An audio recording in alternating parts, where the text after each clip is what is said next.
Everyone, warm welcome to my YouTube channel maths made easy by Ashish J Goyal. आज हम discuss करने वाले हैं कि जो सीबीएसई ने 30% रिडक्शन किया है सिलेबस में, उसमें कौन से टॉपिक्स आपको टेक्स्ट बुक में से एग्जैक्टली नहीं करने। मतलब आपको सभी ने बता दिया, एक नोटिफिकेशन आ गया कि ये वाले टॉपिक्स हमने रखे हैं, लेकिन किसी ने ये नहीं बताया कि आपको टेक्स्ट बुक में से पर्टिकुलरली कौन सी एक्सरसाइज, कौन से क्वेश्चंस नहीं करने। तो वो हम डिस्कस करेंगे, और ये हम डिस्कस करने वाले हैं स्टैंडर्ड 9 और 10 मैथमेटिक्स के लिए।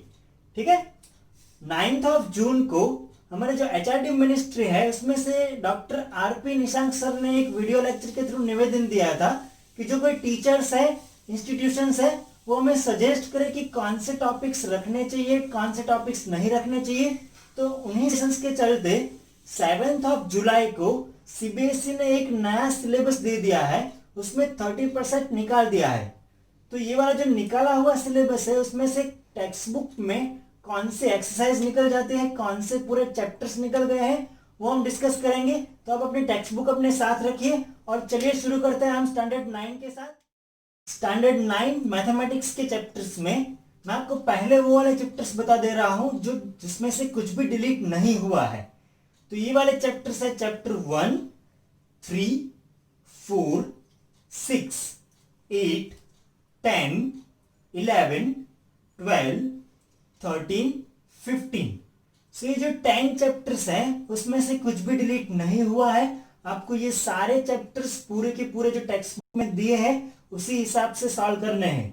ये जरूरी भी है क्योंकि आप अभी 9th में हो, अगले साल 10th में आओगे, और ये जो चेंजेस हैं वो इसी साल के लिए है। तो आपको ये वाले चैप्टर्स पढ़ने ही चाहिए। अब मैं आपको बता दे रहा हूं कि कौन से चैप्टर्स जो है वो पूरे डिलीट हो चुके हैं, उसमें से आपको कुछ भी नहीं करना है। एक तो है चैप्टर नंबर 5 जिसमें पोस्टुलेट्स दिए हुए थे, तो ये वाला चैप्टर आपको पूरा निकाल देना है, कुछ करना ही नहीं है उसमें से। और ये जो चैप्टर 9 है, areas of parallelogram and triangles, ये वाला चैप्टर आपको पूरा निकाल देना है, कुछ नहीं करना है। अब जो बाकी बचे चैप्टर्स हैं, कि जो चैप्टर 2 है, चैप्टर 2 में से आपको रिमाइंडर थ्योरम उन्होंने निकाल दिया है, मेंशन नहीं किया है, लेकिन हम लॉन्ग डिवीजन तो कर ही रहे हैं। तो एक्सरसाइज 2.3 में से आप जो रिमाइंडर वाले क्वेश्चन है, रिमाइंडर थ्योरम वाले, वो निकाल सकते हो। वो नहीं करोगे तो चलेगा। उसके अलावा जो चैप्टर 2 में आपको 10 आइडेंटिटीज दी हुई है, टेक्स्ट बुक के सीक्वेंस के हिसाब से हम जाएं तो जो 10th आइडेंटिटी है x cube plus y cube plus z cube minus 3xyz, ये वाले आइडेंटिटी के वाले जो क्वेश्चंस है वो हमें नहीं करने हैं, वो निकाल दिया है सीबीएसई ने। तो ये वाले क्वेश्चंस आप निकाल सकते हो। जिस किसी क्वेश्चन में ये वाले आइडेंटिटी यूज होगी वो क्वेश्चंस आप नहीं करना, वो exam point of view important नहीं है। तो सेकंड चैप्टर में से इतना टॉपिक निकाला है। अब बात करते हैं चैप्टर नंबर 7 की। चैप्टर नंबर 7 के अंदर उन्होंने जो पहली एक्सरसाइज है 7.1, उसमें जो ASA थ्योरम है, ASA congruence, angle, side angle, उसके बेस पे जो क्वेश्चंस थे वो सारे निकाल दिए हैं। मतलब आपको 7.1 एक्सरसाइज करनी ही नहीं है दोस्तों, वो निकाल दो आप टेक्स्ट बुक में से। और एक बात, जो इनइक्वालिटी ऑफ ट्राइंगल वाली एक्सरसाइज है 7.4, उसमें से भी आपको कुछ नहीं करना है, वो टॉपिक ही निकल गया है, तो आप वो भी एक्सरसाइज निकाल सकते हो। तो चैप्टर 7 में से 7.1 और 7.4 ये दो एक्सरसाइज आप निकाल दो। अब बात रही चैप्टर 14 की। तो चैप्टर 14 के अंदर उन्होंने रिप्रेजेंटेशन दिया हुआ है, लेकिन सिर्फ बार ग्राफ ही करने हैं, आपको हिस्टोग्राम नहीं करना, फ्रीक्वेंसी पॉलीग्राम भी नहीं बनाना है।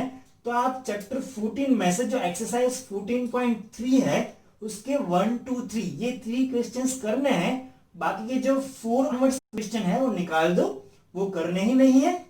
प्लस उन्होंने कुछ मीन मीडियन मोड के बारे में नहीं बोला है, तो आप एक्सरसाइज 14.4 भी निकाल सकते हो। लेकिन मैं आपको पर्सनली ऐसे सजेस्ट करूंगा कि आप मीन मीडियन मोड एक बार कर लो, क्योंकि 10th में वो इंपॉर्टेंट है और आगे भी वो आने वाला है।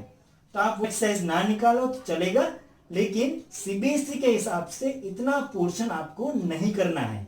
ठीक है, तो हम चलते हैं अब 10th के लिए, कि 10th के लिए कौन से टॉपिक्स करने हैं, कौन से टॉपिक्स नहीं करने हैं। और अगर आपको ये वीडियो पसंद आ रहा है तो आप अपने दोस्तों के साथ, अपने टीचर्स के साथ शेयर करो कि ये वाला टॉपिक हमें नहीं करना है, और हम ये वीडियो लाइक, कमेंट और शेयर जरूर करें और मेरी चैनल सब्सक्राइब करना ना भूलें।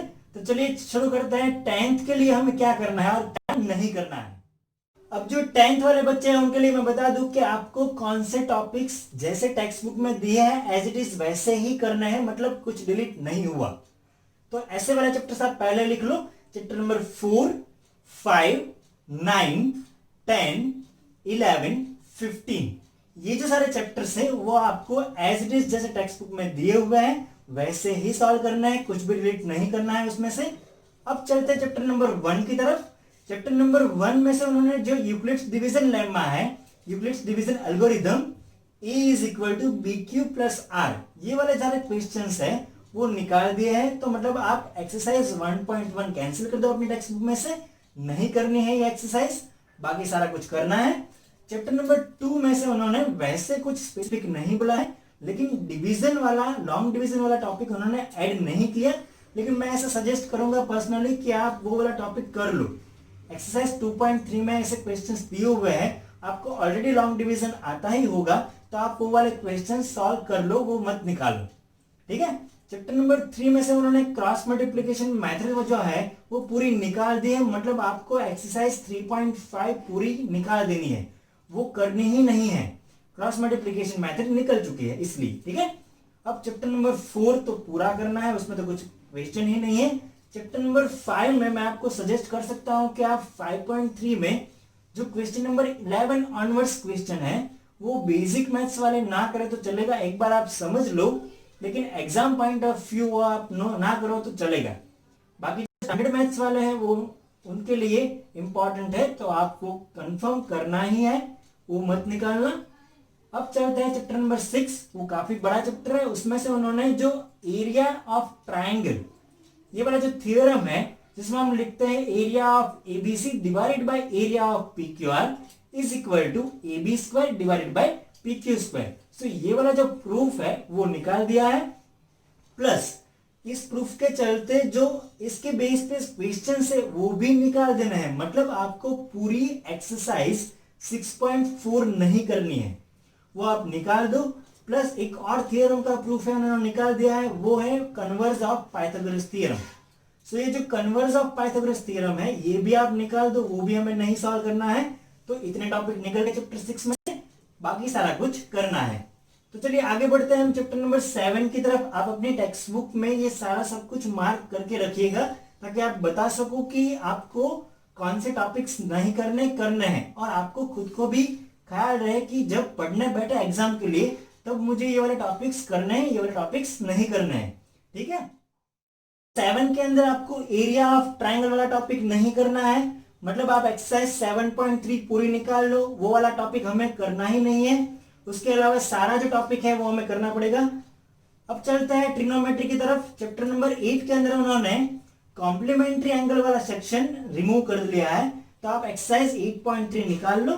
उसके बाद उन्होंने आइडेंटिटीज में भी सिंपल आइडेंटिटी और एक ही दी हुई है, sine square A plus cos square is equal to 1, तो मतलब आपको कुछ क्वेश्चंस ही करना है।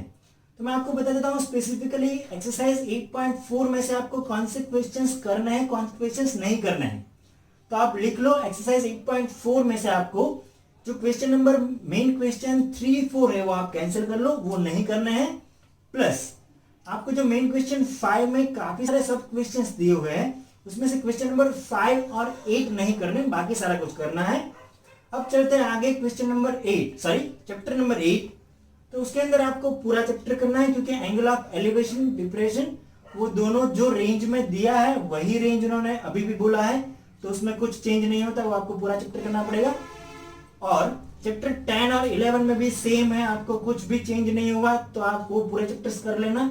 अब चैप्टर 12 के अंदर उन्होंने एक स्पेसिफिक नोट दिया हुआ है कि जो सेंटर एंगल है वो 90 से अगर ज्यादा हो गया तो वो वाले क्वेश्चंस नहीं करने, मतलब पूरी टेक्स्ट बुक में आपको ऐसे 2 ही क्वेश्चंस दिए हुए हैं, एक्सरसाइज 12.2 का क्वेश्चन नंबर 7 और 11।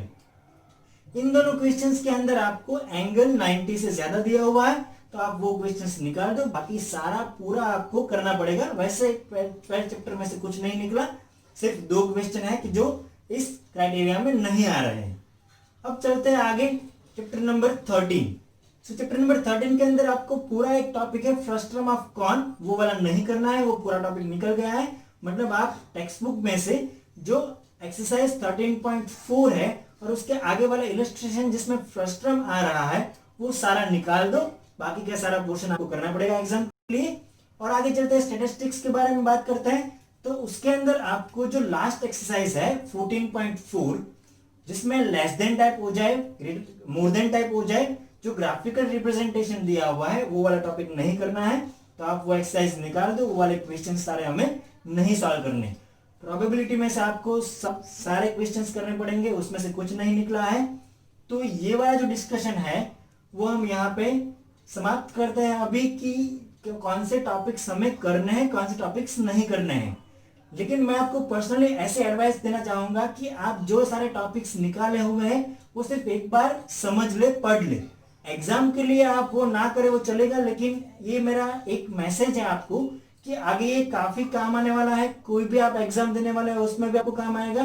ये सारे टॉपिक्स अभी के लिए छोड़ दे एग्जाम के लिए, लेकिन एक बार वो कंसेप्ट क्लियर करना जरूरी है, ठीक है। और ये मैं वीडियो लेक्चर्स के बारे में ये अपनी चैनल पे काफी सारे वीडियोस डाल रहा हूं जिसमें आपका कंसेप्ट काफी सारे क्लियर हो जाएंगे।